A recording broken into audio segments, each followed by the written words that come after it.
Freelancing career शुरू करना चाहते हैं बट समझ नहीं आ रहा है कि कहाँ से स्टार्ट करें। एक्चुअली ज़्यादातर फ्रीलांसर्स अपने करियर में दो मेन गलतियाँ फेस करते हैं। गलती नंबर 1, आपको अपने काम के लिए क्लाइंट्स ही नहीं मिल रहे होते हैं। आप editing, coding, digital marketing, designing या वॉटेवर जिस भी फील्ड में आप काम करना चाहते हैं वो स्किल्स तो एक्वायर कर लेते हैं अलग अलग सोर्सेज से, बट एक्चुअल हसल उसके बाद शुरू होती है। इन स्किल्स को यूटिलाइज करने के लिए क्लाइंट्स कहाँ से लेके आएँ, और यही जानने के लिए जब आप गूगल या यूट्यूब पे जाते हैं, सर्च करते हैं कि क्लाइंट्स को किस तरीके से एक्वायर कर सकते हैं, तो आप सेकेंड बड़ी प्रॉब्लम फेस करते हैं कि इन टॉपिक पे इतनी ज़्यादा इन्फॉर्मेशन इंटरनेट पे अवेलेबल है कि आप खुद ही कंफ्यूज हो जाते हैं कि इन चीज़ों का आपको ध्यान रखना चाहिए, किस स्ट्रैटेजी के साथ आगे बढ़ना चाहिए, क्या सही तरीका होगा एक राइट डायरेक्शन में मूव करने का। कोई कहता है अपनी प्राइसिंग लो रखो, कोई कहता है फ्री में काम कर दो, कहीं पे ये बोला जाता है कि इन फ्रीलांस वेबसाइट्स पे साइन अप कर लो, उस पर अप्लाई करो, उस तरीके से आपको नए क्लाइंट्स मिल पाएंगे। बट एक्चुअली अगर ये सारी चीज़ें वर्क कर रही होती तो आप अभी ये वीडियो नहीं देख रहे होते। तो इस वीडियो में एग्जैक्टली आपको स्टेप बाय स्टेप बताऊंगा कि कैसे मैंने अपने पहले खुद कुछ क्लाइंट्स साइन अप किए थे और आप भी वैसा कर सकते हैं। Step number 1 is to pick a category. Freelancing field में कई तरीके के लोग होते हैं जिनको कि आप अपनी सर्विसेज सेल कर सकते हैं। इधर आप कंटेंट क्रिएटर के साथ काम कर सकते हैं, या फिर आप स्मॉल बिजनेसेस के साथ काम कर सकते हैं, या फिर आप वेल नोन कंपनीज के साथ काम कर सकते हैं। बट आपको स्टार्टिंग में डिसाइड करना पड़ेगा कि आप किन के साथ काम करना चाहते हैं। Step number 2, find 10 potential clients. आपने जो भी कैटेगरी चूज करी हो उसमें पोटेंशियल क्लाइंट्स की एक लिस्ट बनाना स्टार्ट करिए। फॉर एग्जाम्पल, अगर आपने सोचा कि मैं कंटेंट क्रिएटर्स के साथ काम करना चाहता हूँ, मैं स्पेसिफिकली उनके यूट्यूब वाले कंटेंट क्रिएटर्स के साथ काम करना चाहता हूँ, तो आप यूट्यूब पे जाइए, आप जिस भी नीश में काम करना चाहते हैं उससे रिलेटेड 10 कंटेंट क्रिएटर्स की लिस्ट आइडेंटिफाई करिए। बट आपको ये लिस्ट उन क्लाइंट्स की बनानी है जो कि एक सर्टेन स्वीट स्पॉट में आते हैं। वो स्वीट स्पॉट क्या है कि वो इतने भी बड़े ना हो, जो कि उनके पास खुद की एक इंटायर टीम हो, वो पहले से ही बहुत ज़्यादा रिनोन्ड हो, वो पहले से ही एक टीम के साथ काम कर रहे हो, प्लस वो इतने छोटे भी ना हो कि वो आपको पे ही ना कर पाएँ। क्योंकि जनरली जिसने अभी कंटेंट क्रिएशन रिसेंटली स्टार्ट किया होता है वो ज़्यादा पे नहीं कर पाता है, वो ज़्यादा टीम नहीं रख पाता है। इसलिए आप टारगेट करिए उन लोगों को जो कि अराउंड 5 से 10 हज़ार सब्सक्राइबर्स से लेके 40-50 हज़ार सब्सक्राइबर्स के बीच की रेंज में आते हैं। प्लस आपको एक चीज़ और देखनी है कि उनके अदर इनकम सोर्सेज भी होने चाहिए। यानी अगर कोई यूट्यूबर जो कि 10,000 सब्सक्राइबर्स के साथ बैठा हुआ है तो कम चांसेस ही होते हैं कि वो यूट्यूब से बहुत ज़्यादा कमा रहा होगा, इसलिए वो दोबारा उसमें इन्वेस्ट करने की पहले सोचेगा। बट अगर उनके अदर इनकम सोर्सेज भी होंगे, अगर उनके कुछ साइड बिजनेसेस चल रहे होंगे जिससे वो कोई ना कोई काम करके अर्न कर रहे होंगे, तो बहुत ज़्यादा चांसेस हैं कि वो आपको पे भी कर पाएंगे। तो आपको ऐसे ही क्लाइंट्स की लिस्ट बनानी है जो कि इस स्वीट स्पॉट में आते हैं, यानी वो एक सर्टेन सब्सक्राइबर्स और फॉलोवर्स वाली रेंज में आते हैं, प्लस उनके कुछ इनकम सोर्सेज हैं जिसकी वजह से वो आपको अफोर्ड एटलीस्ट कर सकते हैं। Step number 3 is to pick a problem. एक सिंगल आदमी ही सारे काम नहीं कर सकता है। सपोज आप एक क्रिएटर के साथ काम करना चाहते हैं, बट उसके काम में कई सारी चीज़ें होती हैं। उसको वीडियो शूट भी खुद ही करना होता है, एडिट भी करना होता है, उसके थंबनेल्स भी डिज़ाइन करने होते हैं, उसका डिस्ट्रीब्यूशन भी देखना होता है, प्लस कौन से वीडियोस बनाएं, उसकी स्क्रिप्ट, उसकी रिसर्चिंग, वो सब भी खुद ही देखना होता है। तो एक सबसे बड़ी प्रॉब्लम जो वो फेस करते हैं वो है टाइम मैनेजमेंट की। यानी वो अपना टाइम उन बाकी चीज़ों से हटा के केवल उस चीज़ में लगाना चाहते हैं जहाँ पे उनकी सबसे ज़्यादा ज़रूरत है, और यहीं पे आप उनकी हेल्प कर सकते हैं। इनफैक्ट अगर आप चूज़ करते हैं कि आपको बिजनेसेस के साथ काम करना है, आपको कॉर्पोरेट कंपनीज के साथ काम करना है, तो वहाँ भी आप उनको टाइम वाली चीज़ों में हेल्प कर सकते हैं। यानी आप उनका वो काम कर सकते हैं जिसमें उनका एक्स्ट्रा टाइम जाता है, जिससे कि वो अपना टाइम सेव कर पाएंगे और ज़्यादा मीनिंगफुल चीज़ों में लगा पाएंगे, और आप भी उनका काम करके अपने लिए एक इनकम सोर्स जनरेट कर पाएंगे। इसके अलावा एक और प्रॉब्लम है जो कि आप पिक कर सकते हैं। स्टार्टिंग डेज में ज़्यादातर बिजनेसेस या ज़्यादातर क्रिएटर्स या जिनके भी साथ आप काम करना चाहते हैं वो स्केलिंग की प्रॉब्लम फेस करते हैं। उन्होंने अपना काम स्टार्ट तो कर दिया होता है बट वो उसको ग्रो नहीं कर पाते हैं और एक्सपैंड नहीं कर पाते हैं, क्योंकि उनके पास सही लोग नहीं है, क्योंकि उनके पास उतना टाइम नहीं है, क्योंकि उनके पास में भी फंड्स नहीं है, या वॉटेवर रीजंस की वजह से। तो आपको भी इस तरीके से एग्जैक्ट प्रॉब्लम आइडेंटिफाई करनी होगी कि जिनके साथ भी आप काम करना चाहते हैं उनकी लाइफ में क्या प्रॉब्लम है और आप उसको किस तरीके से सर्व कर सकते हैं।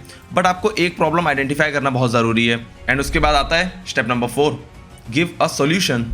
एग्जाम्पल से समझें तो सपोज आप एक डिजिटल मार्केटर हैं और आपने चूज़ किया है कि आप कंपनीज के साथ काम करना चाहते हैं। अब स्टार्टिंग में आप एकदम हाई लेवल वाली कंपनीज के साथ तो नहीं, बट स्मॉल बिजनेसेस के साथ अपना काम स्टार्ट कर सकते हैं, जिससे कि आप अपनी फील्ड में एक्सपीरियंस गेन कर पाएं। अब आपने अपने क्लाइंट की प्रॉब्लम एक आइडेंटिफाई करी कि वो स्टार्टिंग में पैसे कम खर्च करना चाहते हैं, बट चाहते हैं कि उनका ब्रांड स्टैब्लिश हो पाए। इसके लिए मे बी वो कंटेंट पे ध्यान दे सकते हैं, इसके लिए मे बी आप उनकी एसईओ में मदद कर सकते हैं, या जिस भी फील्ड में आप काम करते हैं, जो भी आपकी एक्सपर्टीज़ है, वो किस तरीके से उनकी प्रॉब्लम को सॉल्व कर सकती है, वो आपको देखना होगा। बेसिकली आपको सबसे पहले उनकी प्रॉब्लम्स आइडेंटिफाई करनी है, और फिर वो प्रॉब्लम जो कि आप अपने स्किल सेट से सर्व कर सकते हैं, वही आपको उनको आगे पिच करना है।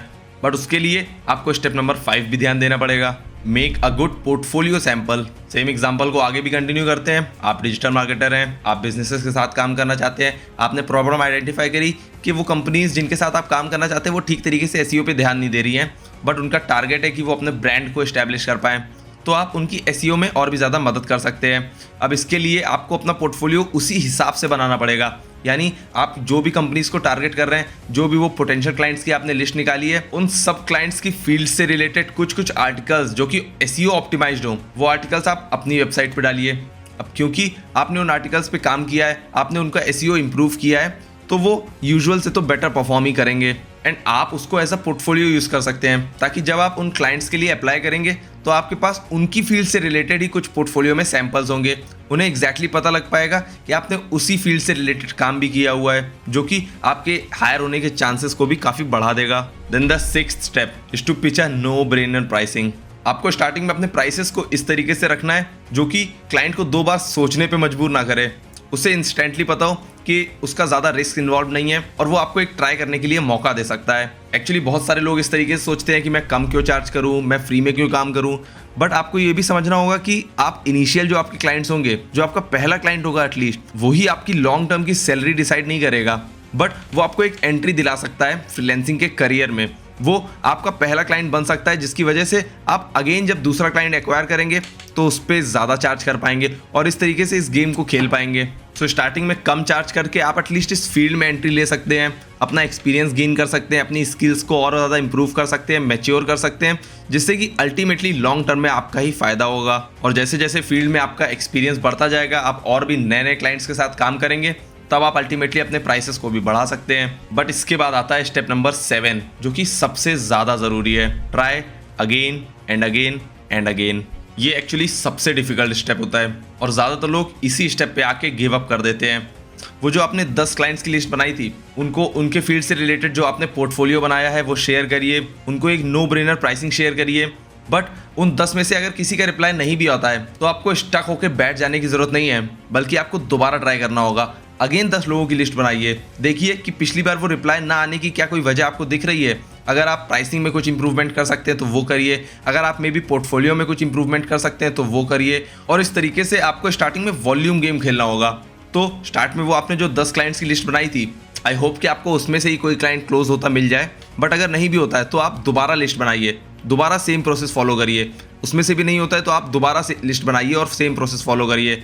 बट इसमें एक चीज़ और भी जो आपको ध्यान रखनी है वो ये कि अगर आप सेम तरीके से ही हर बार काम करते रहेंगे तो आपके रिजल्ट भी ऑलमोस्ट सेम ही होने वाले हैं। इसलिए आप हर बार ये ट्राई करिए कि पिछली बार किस वजह से, क्या वो रीजंस हो सकते हैं जिसकी वजह से मुझे रिप्लाई नहीं आया, क्या वो रीजंस हो सकते हैं जिसकी वजह से एक पॉजिटिव आउटकम आपको नहीं मिल पाया, ताकि आप नेक्स्ट टाइम जब अप्लाई करेंगे, नेक्स्ट टाइम जब आप वो सेम काम करेंगे तो उसको ज़्यादा अच्छे तरीके से कर पाएंगे, अपनी पिछली लर्निंग्स भी उसमें लगा पाएंगे। एंड जब आप कंसिस्टेंटली कुछ टाइम ये कर लेंगे तो आप रीच आउट करने की आर्ट में भी माहिर हो जाएंगे। आपको पता होगा कि किस तरीके से आपको प्राइसिंग रखनी है, आपको पता होगा कि किस तरीके से आपको सैंपल्स बनाने हैं, जिसकी वजह से आपके अल्टीमेटली कन्वर्जन के चांसेस भी बढ़ जाएंगे। सो आपको इस काम में डेडिकेटेड 1 महीना एटलीस्ट देना होगा, इन 7 स्टेप्स को फॉलो करना होगा।